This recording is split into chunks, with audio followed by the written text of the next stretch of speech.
tied to that Bitcoin account related to those potentially ransom demands.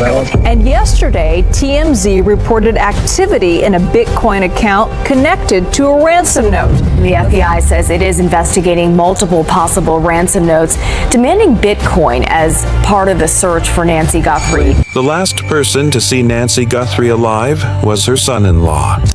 Tommaso Cian dropped her home after a family dinner at his and Annie's house 4 miles away.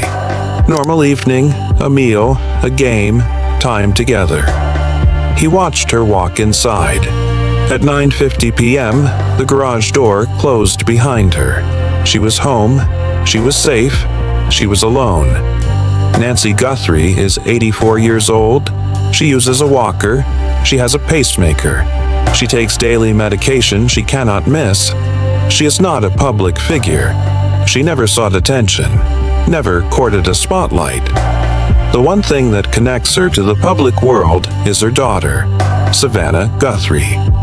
NBC Today co-host, one of the most recognizable faces in American morning television. But Nancy herself lived quietly, privately, ordinarily, in a home in the Catalina Foothills neighborhood of Tucson, Arizona. But not a mansion behind a gate, a home on a street where a neighbor's Ring camera can see your front porch. At 1:47 in the morning, a masked figure appeared at Nancy's doorbell camera and disabled it.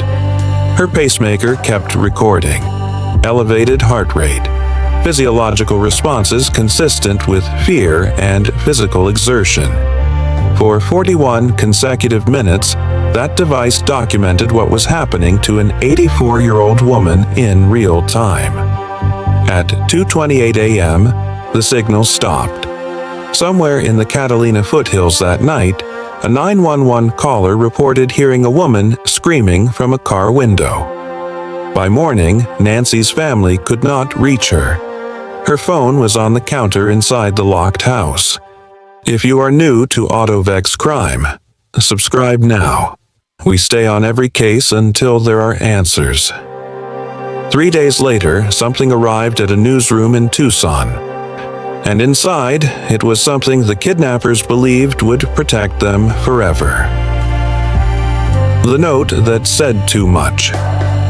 The first ransom note arrived at KGUN 9 in Tucson and at TMZ simultaneously. $6 million, payable in Bitcoin, to a specific wallet address typed directly into the note. The note contained details about Nancy that were not in the public domain. Non-public information. Details only someone with real knowledge of her situation could have included. Investigators took it seriously from the moment it landed. And from that same moment, not the next day, not after a court order, not after weeks of legal process, the FBI opened a blockchain explorer and started reading. Here is what most people get wrong about Bitcoin. They hear the word and they imagine an untraceable digital vault, encrypted, hidden, locked behind layers of anonymity that even federal investigators cannot penetrate without months of legal wrangling. That is not what Bitcoin is. Bitcoin was built on one foundational principle. Every transaction must be verified by a decentralized global network of computers. Not a bank, not a government, a network. And for that network to function, every transaction must be recorded on a shared public ledger that every participant can read. That ledger is the blockchain. It is not a private database. It is not encrypted. It is not held by a financial institution that requires a subpoena to open. The Bitcoin blockchain is publicly accessible to every person on Earth with an internet connection and a wallet address to search. When investigators entered that ransom wallet address into a blockchain explorer, they did not see a blank slate. They saw a financial biography. Every transaction into that wallet, every transaction out, every connected address, every timestamp, going back as far as the wallet's existence, available instantly, for free, to anyone. Then the FBI ran that address through TRM labs and Chainalysis, forensic platforms that automatically map every wallet ever connected to a target address, flag known criminal networks, and trace the full financial ecosystem surrounding it. In seconds. The kidnappers put a public record in their ransom note and called it protection. But reading the blockchain was only the first step. What happened next, a single transaction worth $152, changed this investigation entirely. $152. February 11th, 10 days after Nancy Guthrie vanished. The primary ransom wallet had been under forensic surveillance since the first note arrived. Monitored, mapped, but static. No movement, no activity. Nothing for investigators to react to in real time. Then $152 arrived in the wallet. $152. In a case built around a $6 million demand. Who sent it has never been officially confirmed. It may have been the FBI running a forensic activation. It may have been a journalist testing the wallet. It may have been someone connected to the case. The source remains unconfirmed. Who do you think sent that $152? The FBI, a journalist, or someone closer to this case? Drop your theory in the comments. But here's the thing. For the purposes of what that transaction did, the source does not matter. Think of it this way. Imagine you are monitoring a building that has been completely dark and silent for 10 days. You know the address. You believe you know who is inside. But there is no movement, no activity, nothing to capture. And then a package lands on the front doorstep. Suddenly, the question is not whether someone is home. The question is what they do next. Do they open the door immediately? Do they wait? Do they send someone else to retrieve it? Do they move out of the building entirely within hours of it arriving? Every response, and every non-response, is information. The $152 was the package on the doorstep, and from the moment it arrived, every move the wallet operator made was captured in real time. Move the funds. The FBI sees it. Route them through a mixing service. TRM Labs traces through it. Send them to an exchange. A federal subpoena arrives before the transaction clears. Do nothing. That frozen behavior is itself evidence of someone who knows they are being watched. Every option leads to the same place. More evidence, more data, more threads. A cryptocurrency specialist briefed on the investigation confirmed it directly.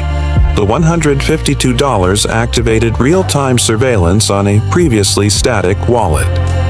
It gave investigators what a former federal prosecutor, Ari Redbord of TRM Labs, went on national television to describe in one word: control.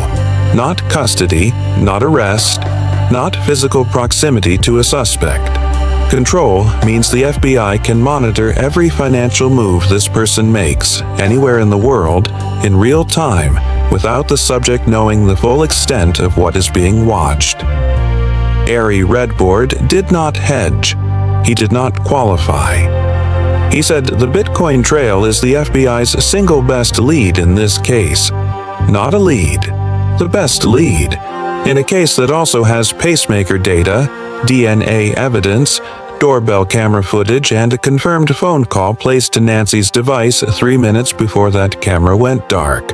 With all of that evidence, a former federal prosecutor called the blockchain the best lead. If this case deserves answers, hit like. It helps AutoVex Crime keep covering it. But the $152 was only one window, because the kidnappers did not send one note. They sent 3, and with every note came a new wallet address, and a new thread the FBI added to the same map. The first note was a ransom demand. $6 million. One wallet address. The FBI had it under analysis within hours. The second note arrived approximately a week later, also at TMZ, and different structure entirely. not a kidnapper seeking payment for Nancy's return. An alleged informant, someone claiming to have inside knowledge of who took her and offering to reveal that name for 1 Bitcoin, around $66,000 at the time, payable to a specific wallet address that TMZ's Harvey Levin confirmed was functional, specific, and ready to receive funds the moment the note was sent. That wallet was prepared before the note was written. That is premeditation. And a pre-prepared wallet has a creation event on the blockchain. It has a funding history. TRM Labs can trace all of it. Now the FBI has 2 wallets, and the forensic question blockchain analysis immediately answers, are they connected? Same upstream funding source? Any prior transaction between them, even through intermediate wallets? And yes means coordination. Yes means the informant may be far more involved than they are presenting. No means a genuinely separate individual with inside access, and that connection is its own thread to follow. Either answer expands the map. Then in April, more than 2 months after Nancy vanished, 2 more notes arrived from the same author as Note 2. Contradictory claims. Nancy is dead. Nancy was seen alive in Sonora, Mexico. Half a Bitcoin up front, half on public arrest. A 3rd wallet address. A 3rd node on the FBI's map. Sheriff Chris Nano said publicly that investigators know the motive, that the crime was targeted, that the suspect could strike again. That is not language used about an unknown threat. That is language used about someone specific, someone already in the frame. And when that someone finally tries to spend the money, they will have to go through a regulated exchange. Coinbase, Binance, Kraken, platforms legally required to verify identity, name, address, government, ID, biometric matching. The FBI subpoenas the exchange. The exchange hands over the account. The wallet address becomes a human being with a verified face. If the FBI has this much, what do you think is taking so long? Drop your theory below. Subscribe to AutoVex Crime. We do not leave until every case has answers. 73 days. No public arrest. 3 wallets under live surveillance, and a former federal prosecutor on record saying the Bitcoin trail is the best lead. So, what is the silence actually telling us? The silence is not failure. 73 days without a public arrest does not mean the investigation has stalled. It means the FBI is not building a case to make an arrest. They are building a case to guarantee a conviction. One that survives every appeal, every defense motion, every challenge the most skilled attorneys in the country can mount. Those are profoundly different standards. The blockchain cannot be challenged on human reliability grounds. The transactions happened, or they did not. The wallet sent those funds, or it did not. The exchange received them, or it did not. There are no margins in mathematics. And Bitcoin at its foundation is mathematics. The defense has one play. My client did not control that wallet. Someone else set it up. Someone else made those transactions. The KYC records from the exchange closed that door. The verified government ID, the biometric match, the address on file, the face of the account holder. The defense closed. 73 days is not silence. It is the sound of link after link being locked into place. Quietly, methodically, permanently. Nancy Guthrie is 84 years old. She has a pacemaker. She needs daily medication. She has 2 daughters waiting. She is someone's mother and someone's grandmother. Every day matters. Do you think Nancy is still alive? This case is not over. Every case matters. Every clue counts. Subscribe to AutoVex Crime. Turn on notifications. We are not leaving this case, and neither should you.